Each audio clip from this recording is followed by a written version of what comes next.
So thanks for having me.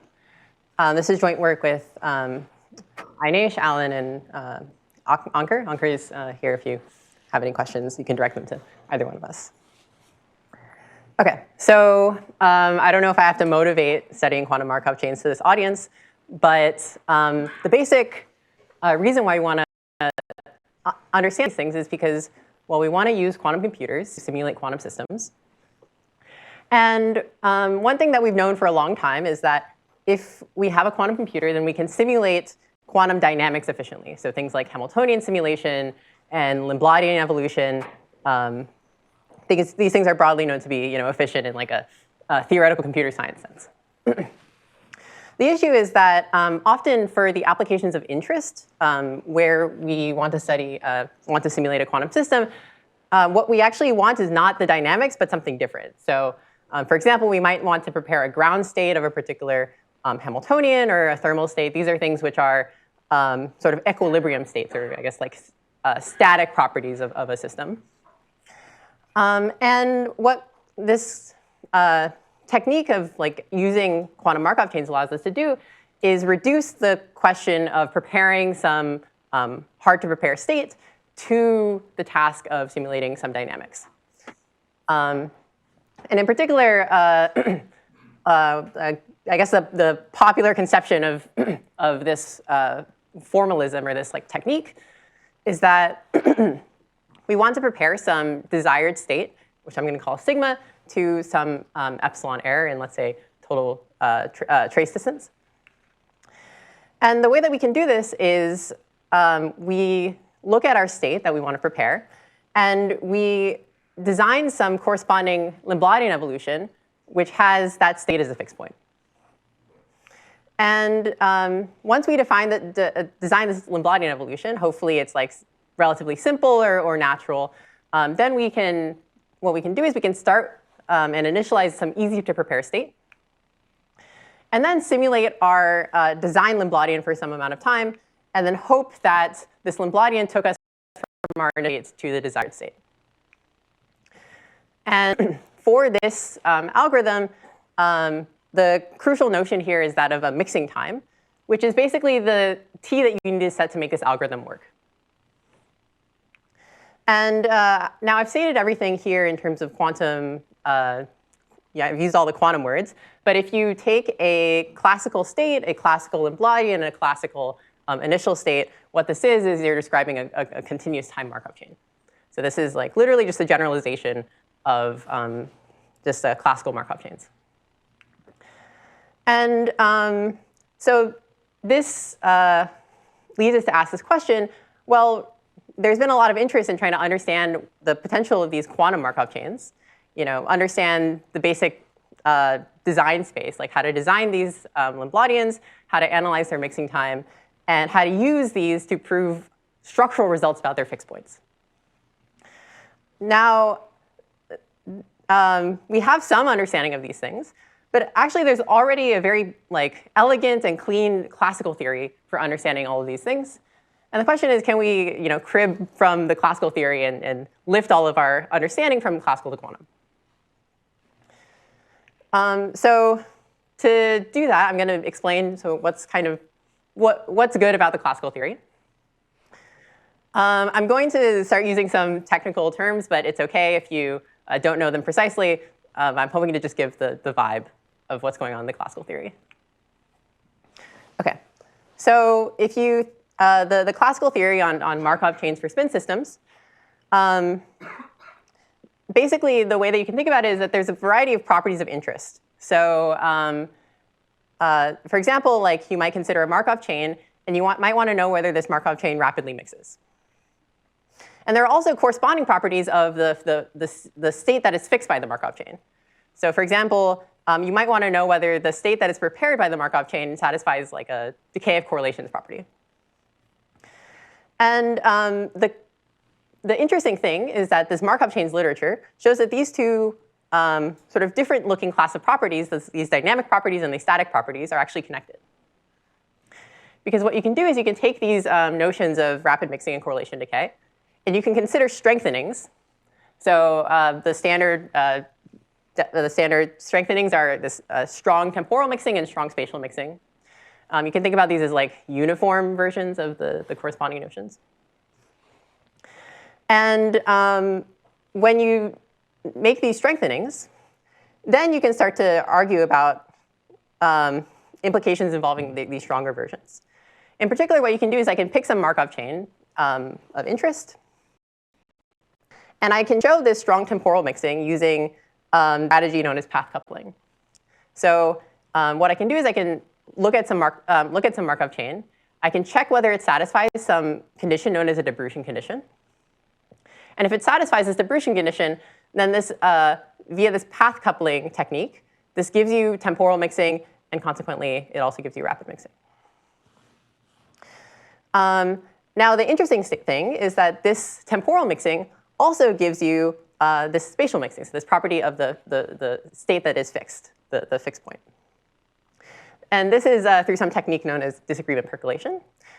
And finally, you can go back from spatial mixing to temporal mixing by saying, OK, if I know that I have some state which satisfies some correlation decay type property, then I can design a corresponding Markov chain which satisfies a Dobrushin condition, and so I get a fast mixing algorithm for that state. OK, so the nice thing here is that we have this equivalence between these two kinds of properties. And furthermore, this is a usable equivalence in the sense that it's not just like two hard to verify things. There's actually this Dobrushin condition, which is easy to verify and allows you to show that all of these things hold. And furthermore, there is this nice aspect in which once you have one condition, once you have, let's say, this mixing property in this dynamic sense, then you also have mixing in the static sense and vice versa, which suggests that the corresponding, I guess, phase transition thresholds are the same. And so you get this like clean correspondence. All right, so this is basically more or less what goes on in the classical picture. In like the most basic setting. And this is the blueprint that we want to copy.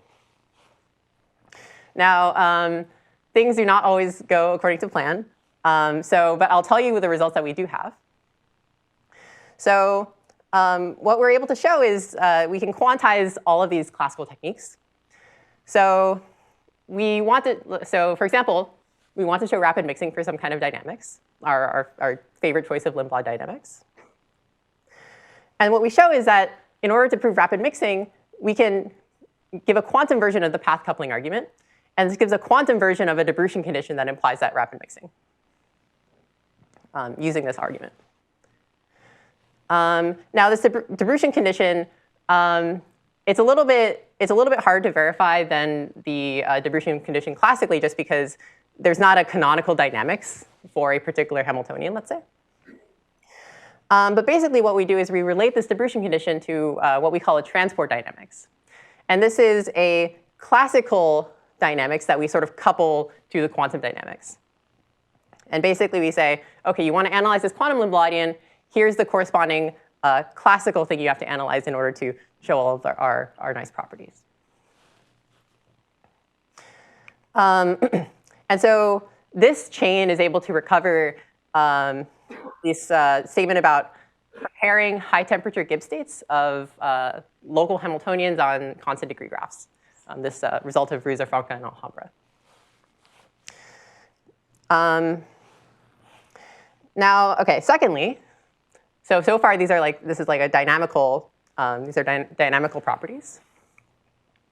But we can also connect it to a property of the corresponding Gibbs states. So we're looking at rapid mixing of Gibbs states, and then we also consider this property of clustering of conditional mutual information. You might be familiar with it as like an approximate Markov property, or like Markovianity. And what we were able to show is that with our understanding of the transport dynamics and a quantum version of the disagreement percolation argument, we can recover this clustering of CMI bound. And in fact, we get like the best possible control you can get on this conditional mutual information. So if you happen to be following this literature, basically what happened is that there was this original paper of Kuwahara, Kato, and Brandau, which shows kind of like an ideal scaling for these CMI bounds for high temperature Gibbs states. This proof turned out to have an error in it, and there were some limited recoveries of these kinds of bounds. We basically get the optimal scaling for this like Markovianity plus this like part-tight CMI. This is able to restore this KKB bound, and in particular, and the exponential decay with distance that they get there. Okay. If you didn't follow that, that's totally fine. The goal of this talk here is to explain these techniques and sort of how you can lift them from the classical setting. Okay, but first a few takeaways. As I mentioned before, what we do is we take a quantum Lindbladian and we associate it to some classical ODE. And the interesting thing here is that actually the lossiness is in this step, linking the to whatever degree we're like loose in some whatever parameters. It is in this step. And so actually once you have this if you can refine the transport dynamics, you immediately get everything. And so yeah. Secondly, it's not a priori obvious that these classical techniques would generalize, because almost none of the picture does generalize.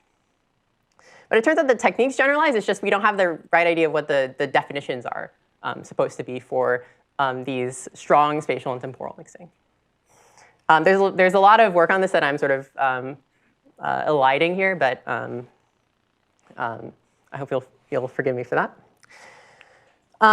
Finally, you might be asking what the similarity is between our technique and RFA. The short answer is that they analyze this thing called oscillator norm. And if you tweak it slightly, you actually get a direct generalization of this classical path coupling plus Dobrushin condition type argument. So we give a sort of new perspective to sort of unify these quantum technique with the existing classical literature. Okay. And so I guess the main challenge that you run into when you're trying to execute this is that you want to do what's known as path coupling, which I'll explain momentarily. And but the issue is that defining the notion of a coupling in the quantum setting is not easy. I don't know if there's a well-defined notion of this. And the main point here is that we can perform this path coupling type argument without actually working with couplings. Okay. And in particular, the hero of our story is going to be this definition of quantum Wasserstein norm of order 1. And I'll get back to that later. Okay. Any questions so far? Okay. All right, so hopefully this is the structure of the talk. I'll talk first about this path coupling, and then I'll move around and try to get to the static properties as well. I will mention that there is the Lindbladian that we study is slightly different from this like standard operator Fourier transform plus Gaussian filter. This is just because it turned out that we could find something that's slightly easier. So if you're interested in that, you should take a look at the paper. I'm not going to be discussing that. In fact, I won't be discussing Lindbladians at all, because I will be considering the case of a discrete local quantum Markov chain for simplicity. So here, I am considering my Markov chain to be this phi, which is a channel on an n-qubit lattice. And in particular, it's local, which means that the way I can perform it is I pick a random site, and I apply a jump on that site. And that site only acts, that jump only acts on the site and its neighbors. Okay? And the way that I can And there's an analogous mixing time where, again, I start off with an initial state. I apply my channel phi some number of times, and then I hope it converges to the fixed point. OK, so you get a mixing time that looks like this. So I just apply it some discrete number of times and then wait until it mixes. So recall that like typically here, you would be looking at a quasi-local Lambdaudian, and you would be evolving for some continuous amount of time. You can extend our results to this quasi-local setting. It'll just take some pages. But that's like more or less standard. OK. And our running example here will be this depolarizing channel. So this is maybe the thing you should be having in mind here. So here in this setting, my jump operator just replaces the corresponding qubit with the maximum mixed state. So if I imagine my lattice over here, then if I apply my channel psi once, then maybe it replaces one site with a maximally mixed state. And then if I apply it again, it does a different one, and so on. Now, if I keep applying this state, you'll see that it converges to the maximally mixed state. Another way to think about this is that this is a Gibbs state at infinite temperature. And it's rapidly mixing in the sense that the mixing time is n log n. Note that the normalization here is slightly different. Rapid mixing here is n log n. And this is just because you just need to hit every site in order to rapidly mix. And the number of times I need to apply it is n log n by a coupon collector argument. OK. All right, so first let's look at path coupling. Now let's return to our blueprint and see how they do it in the classical setting. Now all the mixing time proofs in the literature all just boil down to showing contraction in some notion of distance. So what I mean by that is that if you want to show mixing time for a Markov chain phi, what I need to show is something like this, which is that for this distance measure, d, the distance between the chain applied to two distributions p and q, when I apply the chain, the distance between them gets smaller by a factor of, let's say, this like 1 minus delta.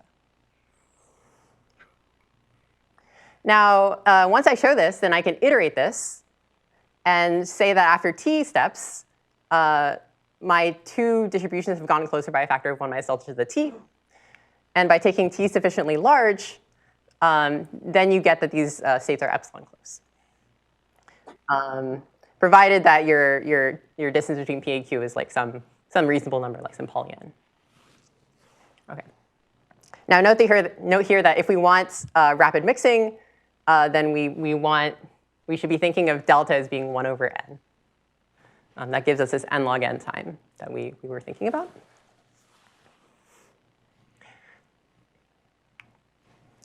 And how path coupling works is that we choose this distance metric to be a Wasserstein metric. Other terms are like Earth mover distance or Mons-Kantorovich metric. This is like a transport metric.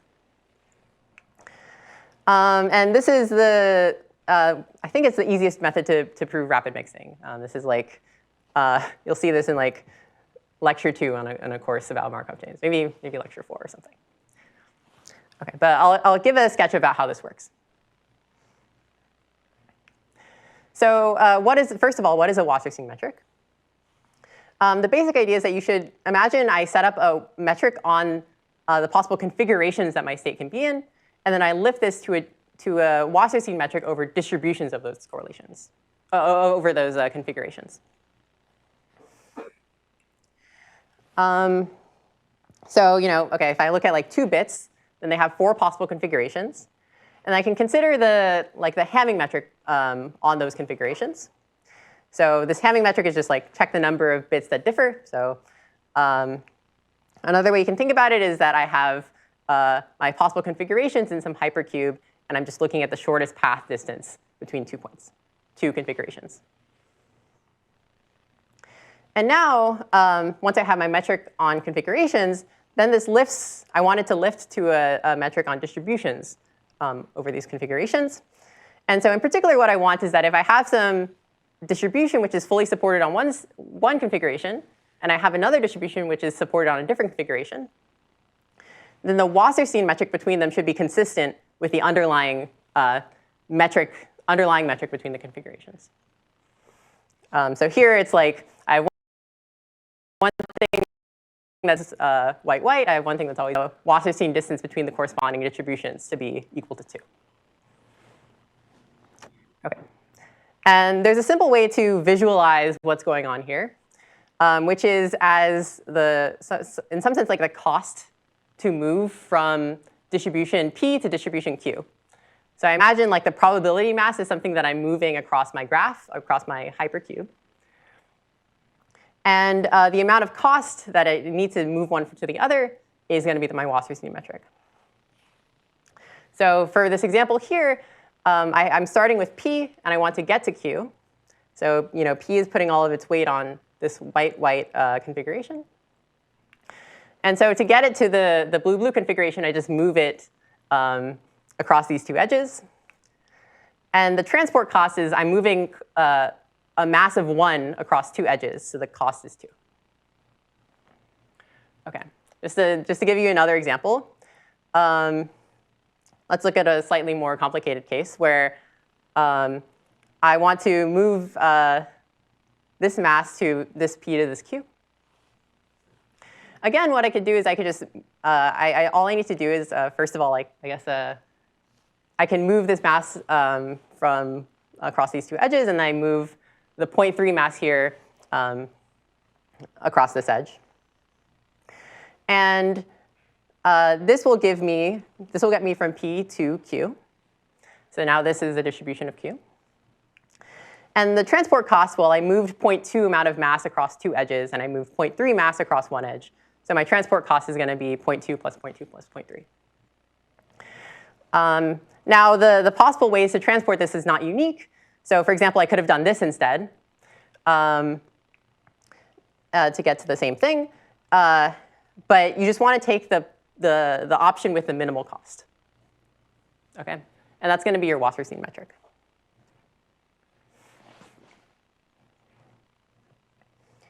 All right. Any questions so far? How does it compare to the average Hamming distance? Average Hamming distance? What does that mean exactly? Like I randomly pick one from P, one from Q, and. But you need to choose a coupling, right? They could be very far apart. Like, what if you just have 2 uniform distributions in a hypercube? Sample it twice, very far apart. Oh, that makes sense. But the key is to couple them in the right ways. They're correct. Because you kind of think of it as like moving piles of sand from one configuration to another. And if the piles are already in the same place, it's better than choosing a random pair of piles. Yeah, that's right. So yeah, underlying here is the notion of coupling, but I'm like describing it in terms of moving mass. All right. OK, so the interesting thing about once we look at this funny kind of choice of distance is that proving contraction of this distance is easier than you might expect. In that it suffices to prove contraction across edges. What I mean by that is that I just consider I can consider 2 configurations which are distance 1 apart. They're connected by an edge. And I just want to consider the task of moving 1 unit of mass from one side to the other. And I just want to show that for those 2 distributions, unit mass on x and unit mass on y, that I get a contraction when I apply phi. OK, so maybe like this is a bit of a type error, but you can imagine that like when I apply my phi, somehow this edge between my 2 configurations shrinks a little bit. And if I can show contraction for these sort of neighbors, these edges, then this implies contraction in general. Now, the sketch of the proof, I'll give a sketch of the proof, but you could also Just prove it if you, the proof is actually not too bad. But the idea is you just choose the, you consider P and Q, and you choose the best possible coupling, the best way to move mass from P to Q. And these paths that your mass is taking, you can think about them in terms of their individual steps, right? So in this case, I'm moving my 0.2 mass from this configuration to this one, but in some sense, it's just like, it's hopping twice from between one edge and then from that configuration to the next edge. And so in this way, you're sort of decomposing your mass cost into these individual steps. And these individual steps are being contracted when I apply my Markov chain. And so this means that in total, like for any kind of way I move mass, it's going to be contracted by this 1 minus delta. OK. And this is the strength of this argument, is that it might be that analyzing contraction for general distributions is not so easy. But you're able to reduce this to this very simple combinatorial looking, just this one edge kind of statement. And that allows you to give these very simple proofs for these kinds of mixing time bounds. OK. So let's return to the quantum setting. Again, what we're going to do is we're going to choose a distance measure and show contraction for that distance measure. And if we want to execute path coupling, what we want it to be a Wasserstein metric. We want it to be this kind of transport metric so that we can reduce contraction, reduce the problem of proving contraction for all states to contraction across like quote unquote edges. Now this begs the question, like, is there anything in the literature about quantum versions of Wasserstein norm? This is an active field, so there's a lot of work on like making quantum versions of these optimal transport kind of notions. And it's a little messy. I don't understand this. I'm not like an expert on this topic, but basically the issues are like a lot of very different kinds of definitions basically combine. They're equivalent in the classical setting, but they sort of don't quantize to be the same thing. It's, these things get kind of messy. And so a priori, it's not even clear that you can execute this quantum version of path coupling. For this particular setting that I'm considering, where you have this Hamming distance and the corresponding Wasserstein norm of order 1, Wasserstein metric of order 1, it actually does quantize pretty nicely. There's a pretty natural definition. And that is the one that's in this work of De Palma, Marvian, Trevisan, and Lloyd, where the Wasserstein distance between two states, rho and sigma, I describe it in terms of a Wasserstein norm of rho minus sigma. And it's this funny expression. And OK, let's break it up into two parts. The first part is this transport plan. So for some traceless matrix X, so X is like rho minus sigma, I have a transport plan of it. If I have this x1 through xn, which sums to x, so I break my x up into pieces, and each piece, each xi, satisfies that trace I. If I trace out the ith qubit, I get 0. OK. Now, what does this mean? The way you can think about this xi, roughly, is that this is the signed mass being moved along qubit I. So you're still imagining I'm transporting mass from rho to sigma. And at some points, you have to move mass, like you have to change the state at qubit I. And xi corresponds to the stuff that is doing that. So you can think about it here, like the way I've kind of written it is that it's sort of the source of the mass in rho minus the destination of the mass in sigma. And this property that if I trace out I, I get 0, this is saying that if I look at my source and my destination mass, and I don't look at qubit I, they look identical. So what does that mean? That means that like the only difference is I moved mass on site I. OK. So this is like the rough intuition of what's going on here. Yeah? Do they have to be like local, like the x's Is that also a condition? They do not have to be local. They can be anything. So they can like teleport to some remote site in the chain. Yeah, X is like some combination of like, I mean, it will have to have this property where the site, you trace out site I and it gets 0, but it's like it could be arbitrarily messy. Yeah. So xi is not a priori associated with a qubit I. Is that right? I mean, xi, yeah. I mean, xi. Yeah, basically all you know about xi is effectively like, oh, if you look at the Pauli decomposition, it doesn't have identity. It's like a pretty weak condition on xi, so it's like pretty flexible. Yeah.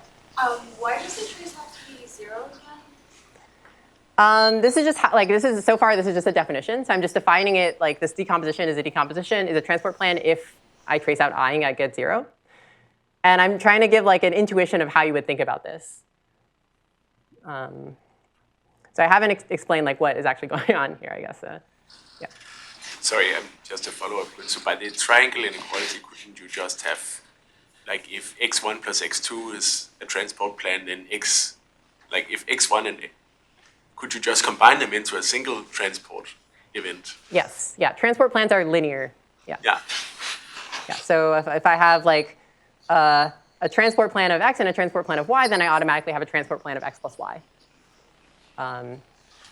Yeah, and like linear combinations and so on. It's like very natural, huh? Adding on to that previous question, is like trace xi equals 0 something like conservation of flow? Conservation of what? Of flow. So like everything coming in is equal to everything coming out. I think so. Yeah. Yeah. All these operators are like x is traceless, and all of the xi's are traceless as well. Yeah. Okay. Oh, sorry. Yeah. Final question. What is trace I? What does that mean? I'm tracing out qubit I. Oh, I see. So Yeah. but xi, does xi act on qubit I? Xi is some operator. It acts on qubit yes. I. But doesn't have. No, I see. Yeah. Yeah. Maybe I can head into some examples. But the point here is that you want to find the transport plan that minimizes the amount of cost, where cost here is the corresponding trace distance of like my source to destination move. So yeah. So here in this submission, set n is the number of qubits, N is the number of qubits. and you cannot change this n to like some other number. Sorry?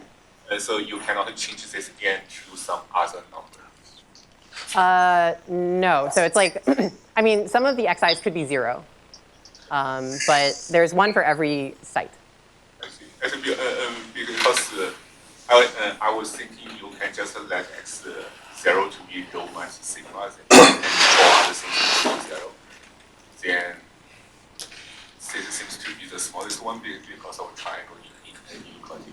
Sorry, rho minus sigma would not be valid here because if I trace out some 1 qubit of rho minus sigma, it's not 0. Oh, I see. Okay. Yeah. Thank you. Does xi need to have support only on site I? No. Yeah. Okay. Maybe I'll give the example for in the class okay. Actually, yeah. So I'll start off with a simple example here. So suppose I have states rho and sigma, where if I trace out the ith qubit, they're equal. Then you can see that the optimal transport is going to just stick rho minus sigma into xi and then set the others to be 0. Okay? And the reason this works is that I know that if I trace out site I of rho minus sigma, then I get like literally the 0 matrix, right? And so in particular, the Wasserstein norm here is going to be just the trace distance between rho and sigma. Okay. Now, okay, let's consider the example I considered in the classical setting, where I have 2 configurations, white, white, and black, black. And I'm considering the distance between these 2 configurations. Then what you could do is you could set x1 and x2 to be as follows. And you can see that this thing is x1 plus x2. It does indeed sum to x. And furthermore, if I trace out qubit 1 from x1, then the second qubit is just going to be like this. It's like the outer product of white minus the outer product of white. So like they're the same. So I get 0. Similarly, if I look at x2 and I trace out qubit 2, you can see that they're, the positive and negative side are identical, and so I get 0. And so this is a valid transport plan. And it gives me a cost of 2. And indeed, this is like what we'd expect if we looked at the classical Wasserstein norm. Turns out this transport plan is optimal, and this recovers this Wasserstein metric on classical distributions.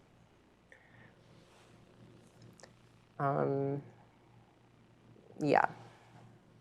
OK, so yeah, so I mean, yes? Are these xi's always going to be differences of state? Or is that just a special feature? You can always assume the differences of state. And for every classical configuration, you can play the same game and it recovers. Yeah, that's right. Yeah, so yeah, basically, you can imagine like, I guess, for any particular Wasserstein norm between two classical distributions, you can then construct a corresponding transport plan by basically grouping them together by which mass moves across that particular qubit.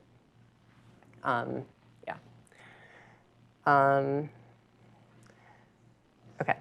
So yeah, I guess important thing to note here is that the xi's are not like local. They're generally like potentially ugly. Is it always optimal to do that? Like To do, if you do the classical example, yes, this turns out to be, then you always recover Wasserstein. yes. Yeah, so this strictly generalizes, yeah, the classical notion. OK. Right, so so far I've been doing examples. There's a, if you want to see more details, you should look at the paper. But the main crux of the thing is that actually these three equations are all that we use about Wasserstein distance effectively in the paper. I mean, we use this plus like linearity properties. But the main point here is that if we have two states which differ on only on some small number of sites, then the Wasserstein norm is bounded. So I've already mentioned that if I have some state, if I have this some x and I trace out the ith qubit and I get 0, then the Wasserstein norm is just equal to this like trace distance. You can say something more general, which is that if I trace out a subset of qubits and I get 0, then my Wasserstein norm is bounded by the trace norm, but like I have a factor of the size of the set that I need to trace out. So it's basically saying like, oh, if I know that my two states deviate on some number of qubits, then I pay that number. And furthermore, like using this similar arguments, you can show that the Wasserstein norm is bounded below and above by the trace distance, and then you also pay a factor of n in the upper bound as you would expect. These all follow by just taking my thing and taking my x, and I just choose some appropriate transport plan. OK. Now the key point here is that for this definition, it suffices to prove contraction across these edges, these xi's.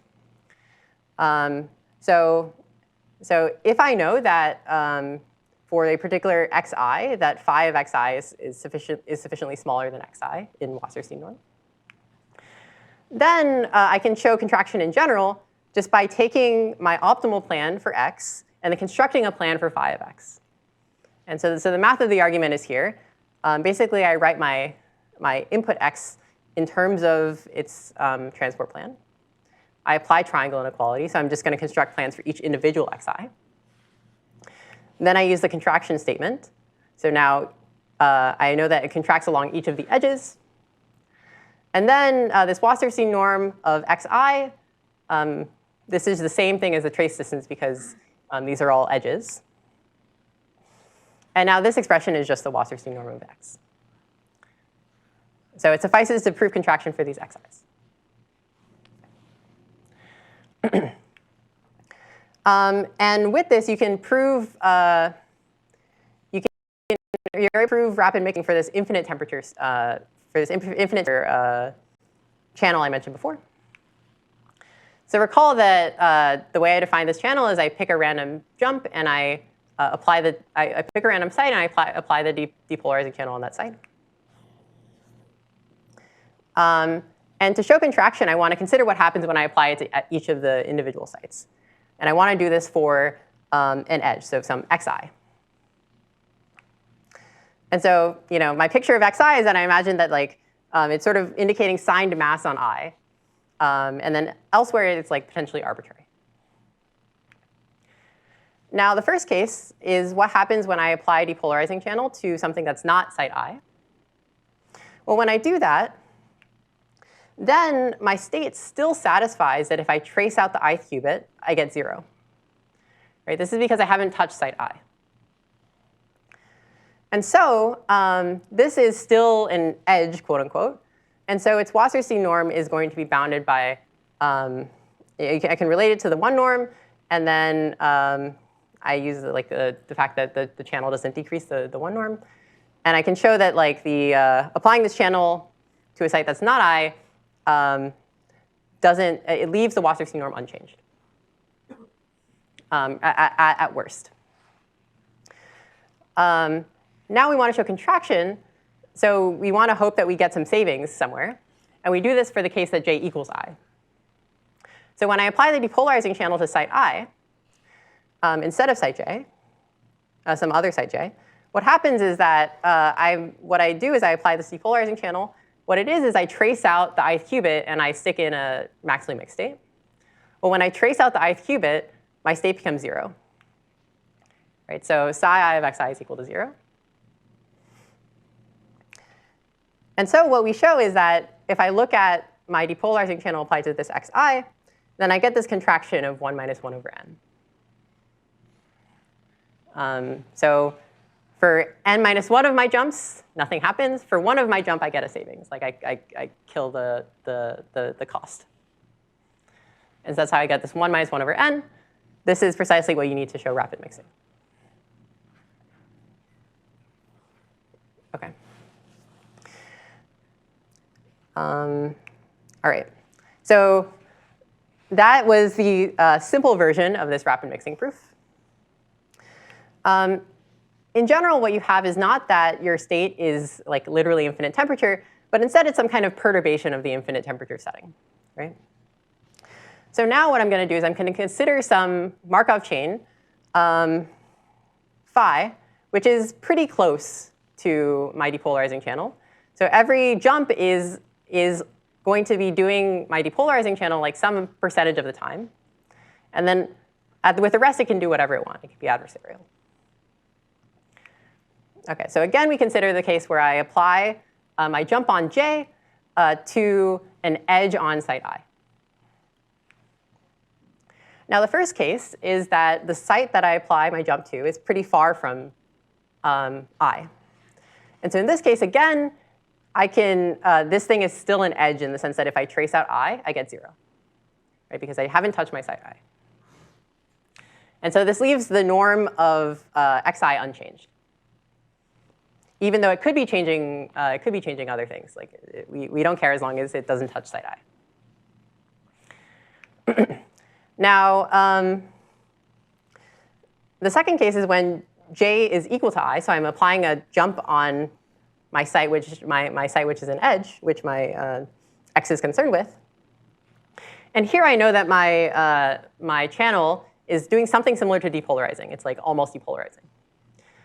And so I know that I get some decrease. So the cost on site I decreases by a lot. And so my Wasserstein norm decreases in this case.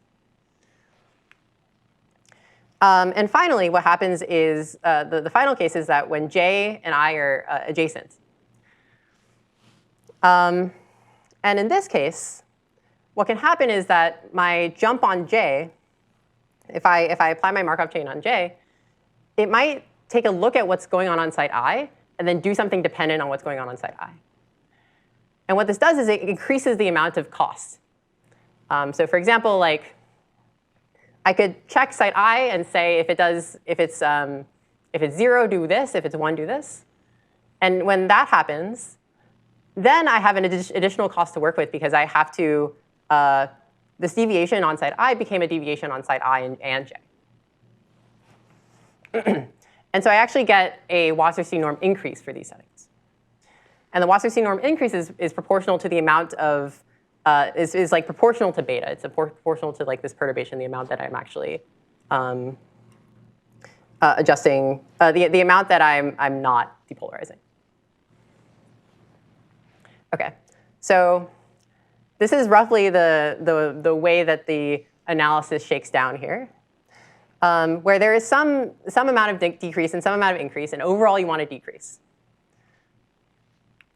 Now, in the classical setting, the picture is actually exactly the same, where depending on the jump that I apply, it either doesn't change the norm or it decreases or it increases. And the setting at which the decrease overwhelms the increase, that's where the Dobrushin condition comes in. It's a condition that implies that the decrease wins out. And then you get some rapid mixing statement. Now, in the classical setting, in the classical setting, what you can say is that you're considering a particular kind of dynamics. You're considering Glauber dynamics. And so you can just dig into the Glauber dynamics and say, OK, when my Hamiltonian looks like this, then the Dobrushin, then like this is precisely when I can get rapid mixing. We could do that in principle here in the quantum setting, but what we do instead is we try to describe a Dobrushin condition in terms of more explicit terms, in terms of the what's going on in the Wasserstein space. And this is where we introduce these transport plan dynamics. So this allows us to this transport plan dynamics allows us to get a slightly better hold of what's going on with these transport plans. And first of all, I'm going to define this cost vector. So if I have a transport plan, its cost vector is going to be a length n vector, where in the ith entry, I just put the cost of xi. And so in particular, like the sum of the CIs is equal to the Wasserstein norm, or like the for the optimal transport plan. And then what we do is we say that a particular matrix, we call a matrix an update matrix for a particular Markov chain, if the following property holds, where if I have some transport plan with a particular cost vector c, then when I apply my Markov chain, the resulting matrix has a transport plan with cost vector entry-wise bounded by q times c. Okay, so this is saying like if I apply my Markov chain to two differing states, this is how the costs evolve. And in fact, like when we look back at the things that we've proved, when we looked at the depolarizing channel, the proof that I sketched before says that this depolarizing channel has an update matrix of this identity slightly scaled by 1 minus 1 over n. Secondly, we also showed that in this like perturbative case, this high temperature case, the channel phi had an update matrix which is identity plus a little bit of the adjacency matrix of the graph, of the underlying graph, scaled by this like beta. And so what our Dobrushin condition is it just says that this update matrix is a contraction. In particular, its operator norm is, or some norm is bounded by 1 minus delta. And if I know that this update matrix is a contraction, then I know that when I keep applying phi, then my cost is going down every iteration. OK. I think I'm, wait, sorry, how much time do I have? Am I? OK. All right, so I'll skip this last part. All right. So,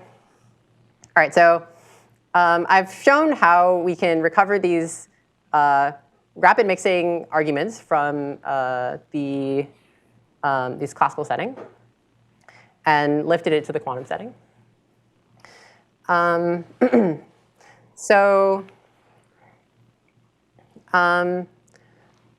OK. So I have a few sort of final interesting, maybe final points to make, I guess.